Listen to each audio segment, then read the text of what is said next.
Suena. Buenas tardes, bienvenidos y bienvenidas a este simposio. Soy la doctora Claudia Madrid, gerente médico de GSK para vacunas del adulto, y les doy la más cordial bienvenida a nuestro simposio científico. Y este tema es relevante justamente porque a diferentes ritmos, ¿cierto? Nuestros países están avanzando hacia poblaciones de mayor edad, más envejecidas. Y con esta transición demográfica también surgen nuevos desafíos, ¿cierto? Epidemiológicos que debemos abordar y avanzar en conjunto hacia un ecosistema que considera la vacunación en el adulto como una estrategia de salud pública en forma integral. Para hablar de este tema, para hablar de las nuevas herramientas que tenemos para enfrentar a los viejos conocidos, contamos con la presencia del doctor David Iglesias Quilca, quien es médico internista, especialista en infectología y además es el Medical Head de vacunas de GSK para el adulto en Chile, Perú y Ecuador. Así que sin más, los dejo con el doctor David Iglesias. Gracias, Claudia, muy amable. Y muchísimas gracias a todos por su tiempo y por permitirnos llegar con esta información. En los siguientes 25 a 30 minutos, viendo el cronograma de atrás, vamos a hablar básicamente los cambios que han habido epidemiológicos en la población en general, los cambios poblacionales que también están ocurriendo en los pacientes con VIH, qué impacto tienen estos cambios poblacionales desde el punto de vista de inmunosenescencia en ambas poblaciones y cómo esto impacta a la necesidad de desarrollo de nuevas vacunas o nuevas estrategias para conseguir mejor respuesta inmunitaria. Esta es básicamente mi posición y este es mi conflicto de interés y como les dijo Claudia, soy gerente científico o gerente medical head para vacunas para el SPI. Y estos son los tres tópicos que quisiera conversar con ustedes en los siguientes minutos. ¿Cuáles han sido los cambios epidemiológicos en general? ¿Qué estamos viendo en envejecimiento en las personas viviendo con VIH y en la población? ¿Cómo representan estos cambios en inmunosenescencia? Y hablar algunos aspectos importantes en la prevención con vacunas en población en general y en particular en personas viviendo con VIH. Vean ustedes en el siguiente slide que desde el punto de vista de salud pública, el agua potable y las vacunas han sido la medida de salud pública más importante desarrollada hasta la fecha. Gracias a las vacunas se logran evitar más de 4 millones de muertes al año y además logramos evitar incapacidades. Y vean ustedes que la inversión en vacunas tiene un regreso económico muy importante para los diferentes países. Y si vemos hace 100 años atrás, la población estaba fundamentalmente centrada en personas menores de 50 años y la esperanza de vida estaba alrededor de 60 a 65 años. Lo que ocurre ahora es que la esperanza de vida ha mejorado, la proporción de personas menores de 5 años ha disminuido y al mejorar la esperanza de vida, la proporción de personas mayores de 50 años cada vez es mayor. Y lo que sucede en nuestros pacientes viviendo con VIH ocurre exactamente lo mismo. Vean ustedes el estudio Athena, que es el estudio de la Corte de Países Bajos. Y en Países Bajos vean ustedes que para el 2010 tenían menos del 30% de sus pacientes viviendo con VIH por mayores de 50 años.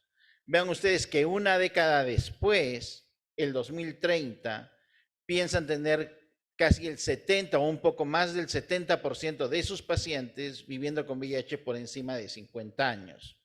Vean también que ha habido una disminución, y esto es posible porque ha habido una disminución importante en la adquisición de nuevas infecciones por VIH, que es algo que no está ocurriendo en nuestros países, ¿no? Si revisamos o recordamos lo mencionado en todo el módulo anterior, vemos que todavía nosotros en nuestros países, en la región, tenemos una población muy grande de personas viviendo con VIH que se están infectando y se están infectando a temprana edad.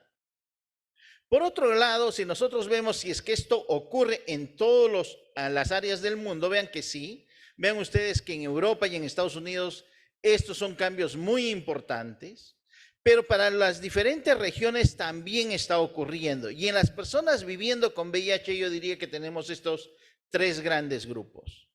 Personas que están envejeciendo con VIH gracias al tratamiento antirretroviral, o sea, claramente todos los que manejamos personas viviendo con VIH tenemos pacientes que pasan los 60, pasan los 70 y algunos de nuestros pacientes ya pasan los 80 años y están muy bien con su terapia antirretroviral. Pero también tenemos otro grupo de pacientes mayores de 50 o mayores de 60 años que tenemos un diagnóstico tardío.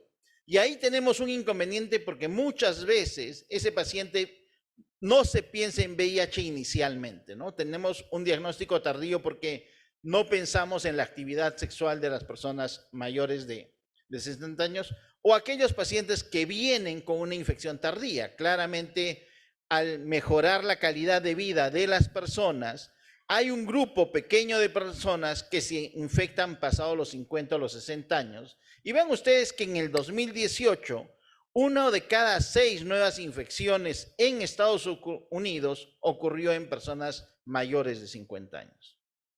Entonces, todo esto obviamente está haciendo que haya un incremento en la esperanza de vida, está cambiando la estructura demográfica de la población y vean que cómo claramente se espera tener mayor número de personas mayores de 60 años. Y vean que para el 2050, más de 2.000 millones de personas, que representarían casi el 20 al 23% de la población en general, van a tener más de 60 años y probablemente muchos de nosotros estaremos en ese grupo etario. Y esto ha afectado también a las vacunas, claramente que sí. Hemos dejado de pensar en vacunación en el niño para hoy en día plantear la importancia de inmunización a lo largo de la vida en personas adultas, en gestantes, en adolescentes y también en las personas viviendo con VIH. Pero ¿cuáles son las consecuencias que tiene este envejecimiento? ¿Qué ocurre en las personas con VIH y en las personas que no tienen VIH? Uno de los grandes problemas claramente es la inmunosenescencia. Vean ustedes que con el envejecimiento aparece esta inmunosenescencia que se traduce por cambios en los tipos y niveles de células T. Hay una reducción en la de células T naïf versus memoria. Hay una disminución en la relación CD4-CD8 y hay una disminución en el repertorio y en la proliferación de nuestras células T y ocurre un incremento importante de algunas citoquinas proinflamatorias. Acá están mencionadas algunas. Vean ustedes que la acumulación de daño celular asociado con este envejecimiento puede entonces resultar en múltiples mecanismos. Una disregulación de la señalización celular, un deterioro de la autofagia, y esto claramente está asociado a por qué vemos en las personas mayores y también en nuestras personas viviendo con VIH una mayor incidencia de nuevos cánceres. Hay una disminución metabólica y deterioro mitocondrial, lo que nos lleva a un estrés oxidativo, y por ende hay una desregulación de las citoquinas o de las quimioquinas, y en las personas viviendo con VIH obviamente tenemos un efecto doble. A esta inmunosenescencia, el hecho de tener la infección por VIH desencadena mayor grado de inflamación. Si recordamos claramente las propias partículas virales, la propia reproducción y replicación del VIH está asociado a desencadenar mayor grado de inflamación. Obviamente la terapia antirretroviral y algunos factores de riesgo tradicionales también. La coinfección o el desarrollo de nuevas infecciones en nuestros pacientes también desencadena un incremento de la cascada inflamatoria. Y esta pérdida de células regulatorias y la translocación microbiana nos lleva claramente a un desarrollo de comorbilidades. Vean ustedes cómo el hecho de tener marcadores inflamatorios más altos está asociado a que las personas viviendo con VIH tengan mayor riesgo de desarrollar diferentes enfermedades e inclusive la muerte. Vean ustedes cómo en estos 3 marcadores inmunológicos como interleuquina 6, dímero y proteína C, vemos claramente aquel grupo que está en el cuartil superior está asociado a tener mayor inflamación y lamentablemente mayor morbilidad y mayor mortalidad. Otro aspecto importante en el que podemos ver cómo afecta la inmunosenescencia en nuestros pacientes viviendo con VIH es el grado de respuesta inmunológica al inicio de terapia antirretroviral. Y vean ustedes en esta información en que los grupos etarios están divididos entre menores de 35 años, de 35 a 50 años y mayores de 50 años, teniendo el nivel basal muy similar la cifra de conteo de CD4. Y vean ustedes cómo a los 6 meses, al año o inclusive a los 4 años, las personas a menor edad tienen una mayor respuesta inmunológica o un mayor incremento de células CD4, lo cual no ocurre en la misma magnitud ya en los pacientes mayores de 35 años y es mucho más notorio en aquellos pacientes mayores de 50 años, lo que claramente se traduce que la inmunosenescencia en nuestros pacientes sí tiene un impacto desde el punto de vista inmunológico para el paciente. ¿Cuáles son entonces las consecuencias de esta inmunosenescencia? Básicamente, el aumento del riesgo y gravedad de desarrollo de algunas infecciones, la baja capacidad de respuesta a vacunas tradicionales, porque obviamente para que se formen en forma adecuada los títulos de anticuerpos debemos de tener un sistema inmunológico acorde. Y obviamente el hecho de la inmunosenescencia está también asociado a un incremento en la prevalencia de cáncer, de enfermedades autoinmunes y de enfermedades crónicas en sí. ¿Qué sucede con las comorbilidades en la población en general y en las personas viviendo con VIH? Vean ustedes en este gráfico cómo las personas a mayor edad empiezan a tener no solamente 1, 2, sino mayor número de comorbilidades. Y si nosotros verificamos o comparamos de lo que ocurre en la población en general con las personas viviendo con VIH, vean ustedes cómo claramente las personas con VIH, por este mayor grado de proceso inflamatorio y mayor afectación de inmunosenescencia y estos marcadores inflamatorios asociados al desarrollo de diferentes comorbilidades, vemos cómo las personas viviendo con VIH tienen mayor grado de comorbilidades y la aparición de diferentes comorbilidades mucho más temprano que en la población en general. Por otro lado, si nosotros vemos qué comorbilidades desarrollan las personas en general o las personas viviendo con VIH, vemos cómo en las diferentes o en la gran mayoría de las diferentes comorbilidades, las personas viviendo con VIH tienen una mayor frecuencia de desarrollo de hipertensión arterial, infarto agudo de miocardio, enfermedad arterial periférica, disminución de la función renal, entre otras.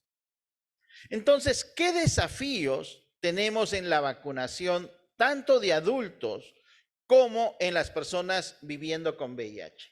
Yo diría que hay varios desafíos y hay 2 muy importantes.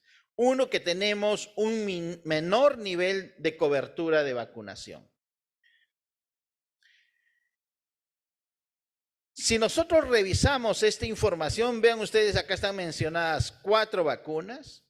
Y en estas 4 vacunas, el grado de cobertura de vacunación ha sido menor en la población adulta que en niños, por lo cual claramente tenemos un desafío porque no estamos acostumbrados a recomendar o a vacunar a los adultos, no estamos acostumbrados a vacunar a nuestras personas viviendo con VIH muchas veces.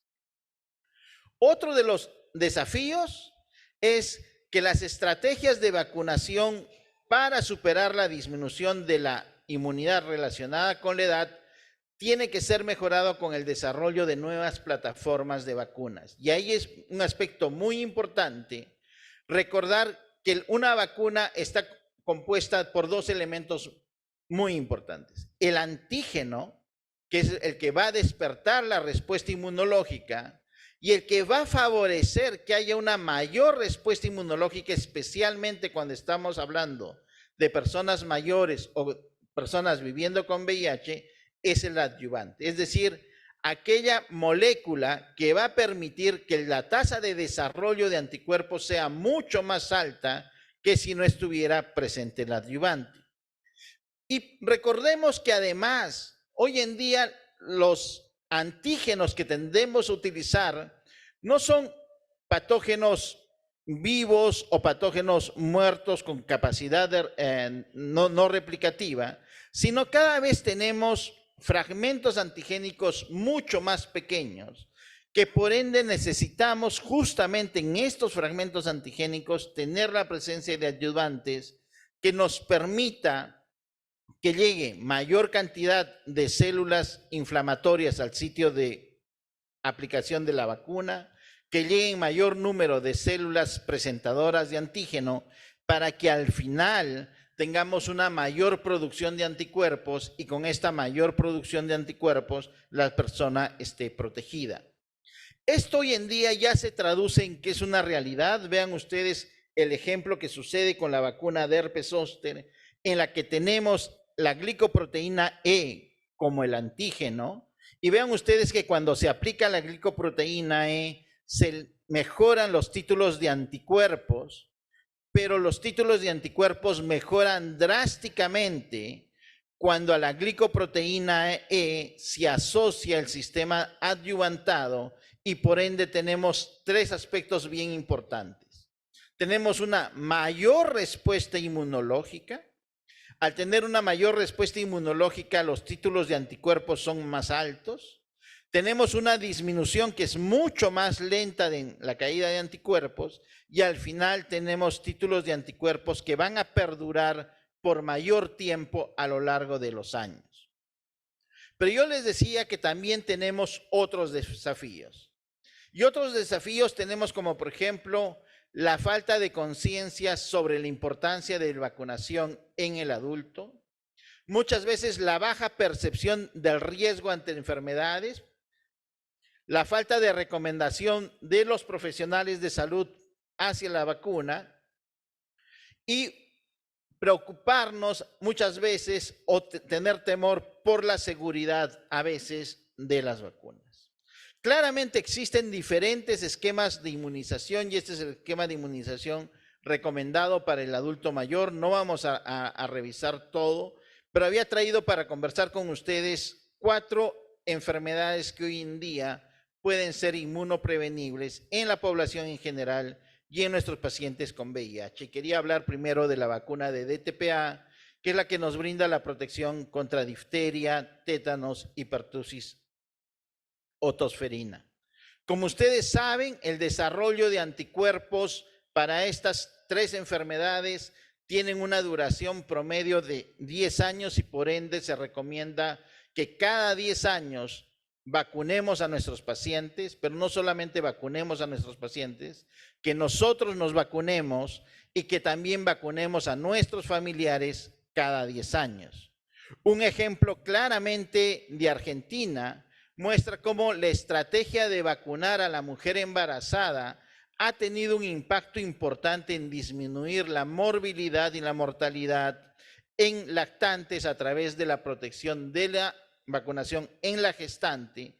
Pero recordemos que la tos convulsa o tos convulsiva, más del 80% de los casos ocurren en personas mayores de 14 años y esta es una notificación de Inglaterra. Ocurre exactamente lo mismo cuando uno revisa información de Australia o de algunos otros países. Vean ustedes que en este estudio de Estados Unidos, un grupo de pacientes tienen diferentes comorbilidades y una de las comorbilidades que está presente para el riesgo al desarrollar tosferina eran justamente personas viviendo con VIH.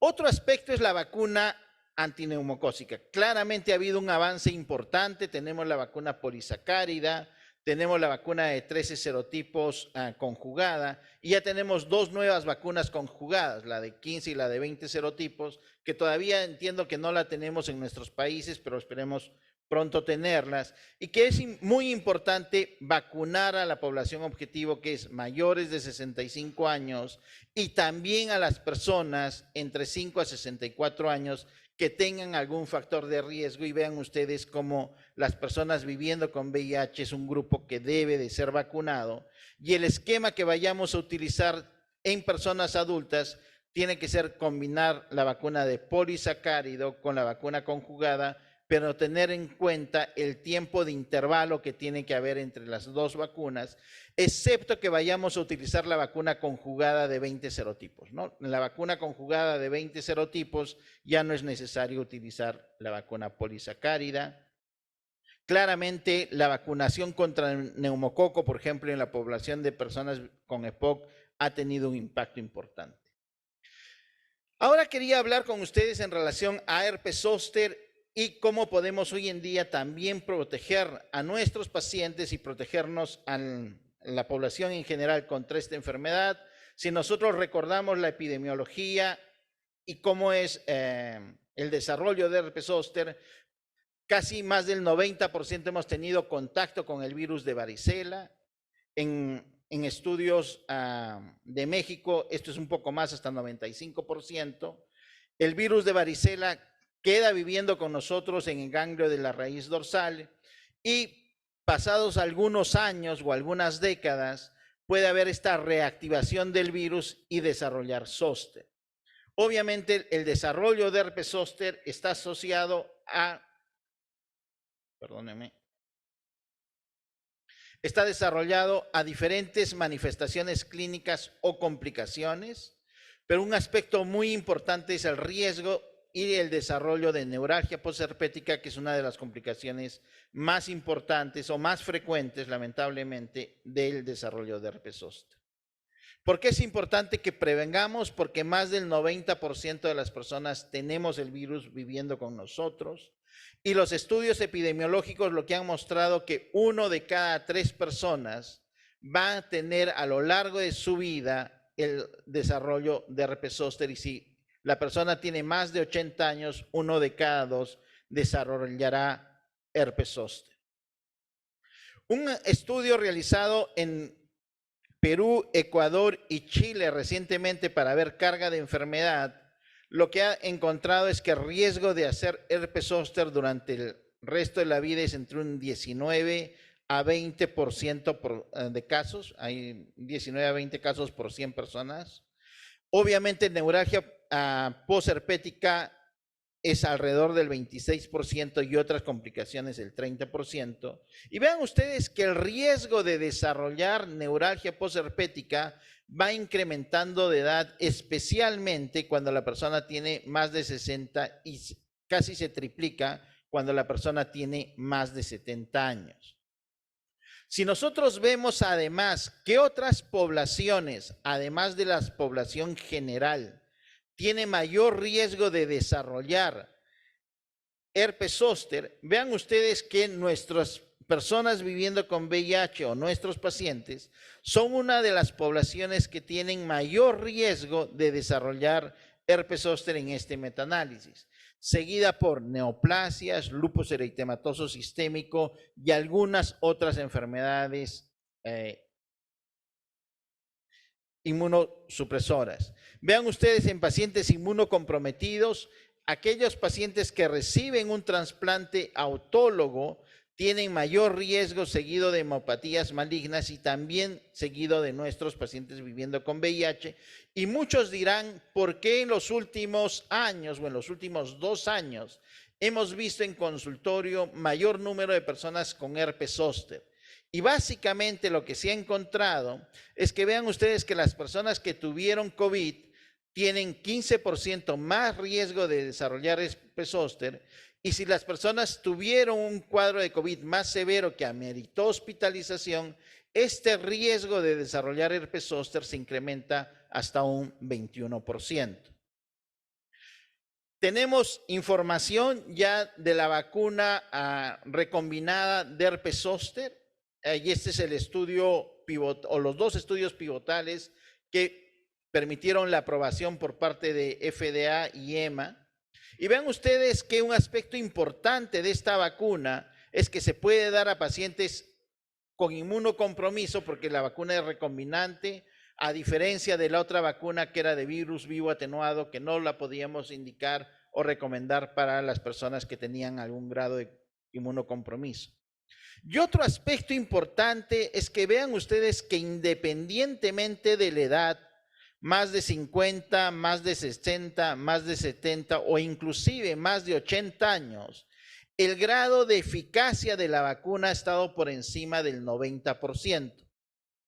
Esto es algo que no se había visto tampoco con la otra vacuna, con la vacuna de virus vivo atenuado. El grado de éxito o de eficacia disminuía dramáticamente cuando la persona tenía más de 70 años. Y otro aspecto importante es que no solamente es eficaz en disminuir el riesgo de herpes zóster, sino también es eficaz en el riesgo de desarrollar neuralgia posherpética.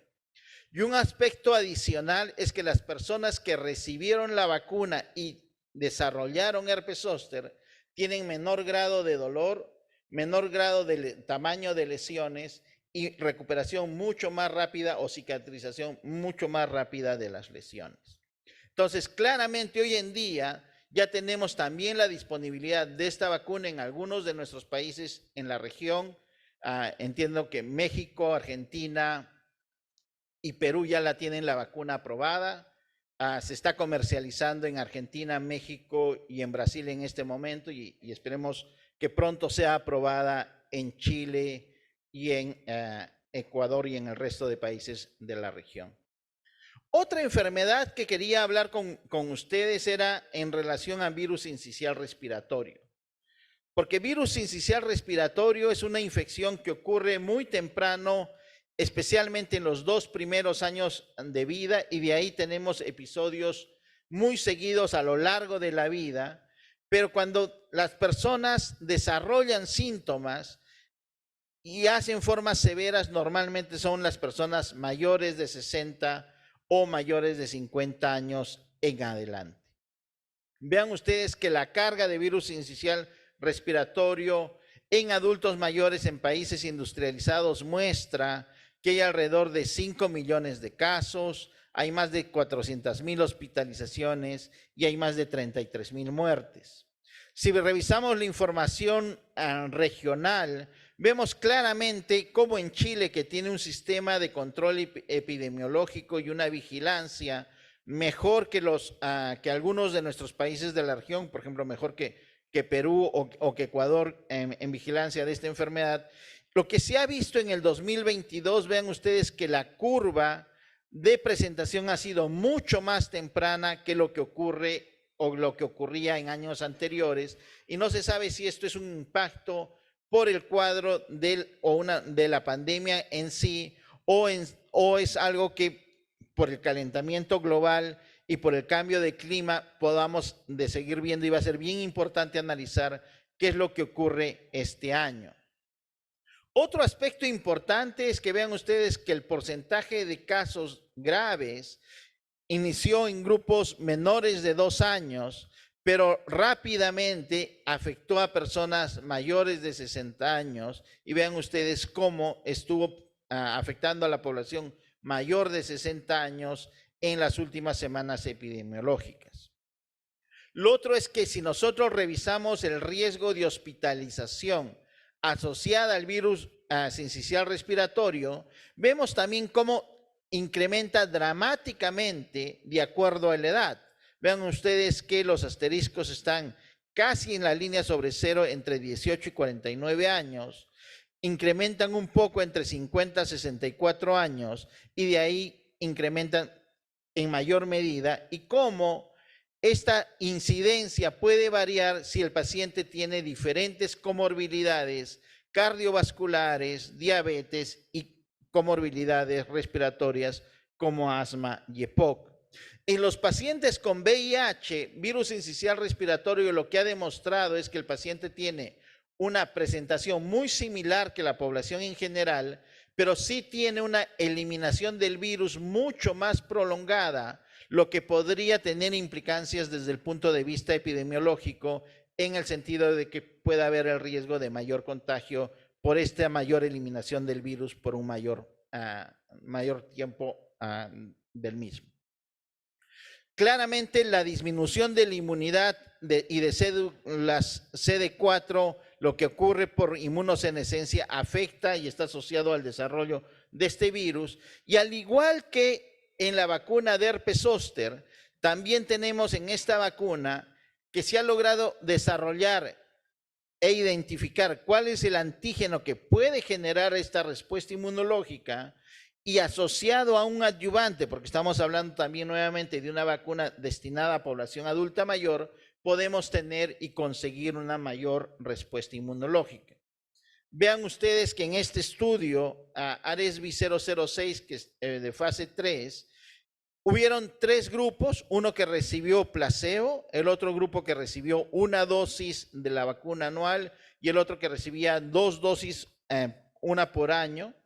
Y lo que se logró demostrar es claramente que las personas que recibieron la vacuna tuvieron menor riesgo de hacer infección respiratoria alta, menor riesgo de hacer enfermedad respiratoria severa. Y vean ustedes que cuando uno analiza el número de eventos de enfermedad severa, hubo un paciente en el grupo que recibió la vacuna y hubieron 17 pacientes en el grupo placebo, lo cual nos muestra esta eficacia que llega a ser por encima del 94%.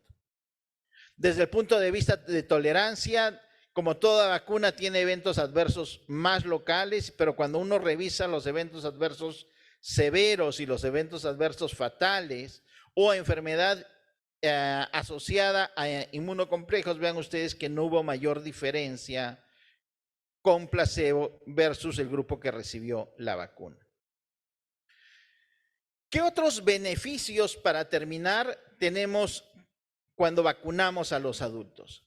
Un aspecto importante es que claramente, por ejemplo, la vacunación anual contra influenza reduce el riesgo de hospitalizaciones, no solamente por enfermedad propia, sino por infarto o síndrome coronario agudo. Y vean ustedes que aquellas personas que recibieron más de 4 vacunaciones contra influenza tuvieron un beneficio mayor que aquellos que recibieron solamente una vacuna. Otro aspecto importante, y especialmente para nosotros que trabajamos en infectología, es que la vacunación para neumococo, la vacunación contra influenza y probablemente algunas otras vacunas, como por ejemplo la de pertussis, etcétera, disminuye la necesidad del uso de antibióticos, y claramente al menor uso de antibióticos hay menor riesgo de desarrollo de resistencia bacteriana, que es un problema que hoy en día tenemos en todos los países. Y otro aspecto importante es, vean ustedes que claramente cuando uno desarrolla un proceso infeccioso, se desencadena nuevamente esta cascada inflamatoria que puede terminar con una mortalidad cardiovascular, que puede terminar con un accidente cerebrovascular o demencia, lo cual ya estaba demostrado como un beneficio secundario cuando uno recibía la vacuna contra influenza.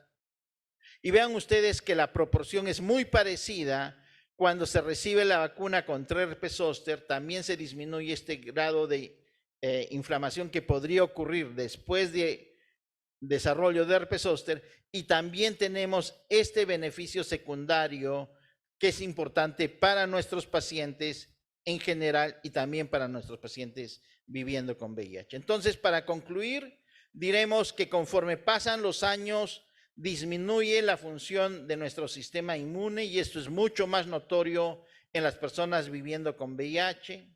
El adulto mayor y las personas viviendo con VIH tienen mayor riesgo de enfermedades no infecciosas y enfermedades infecciosas, y claramente algunas de ellas pueden ser prevenidas mediante la vacunación.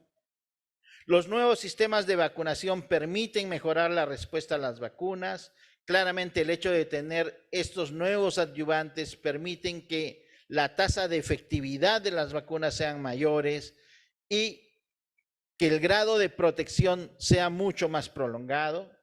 La vacunación entonces tiene un rol importante en promover la salud del adulto y de las personas viviendo con VIH al prevenir morbilidad y mortalidad en nuestros pacientes.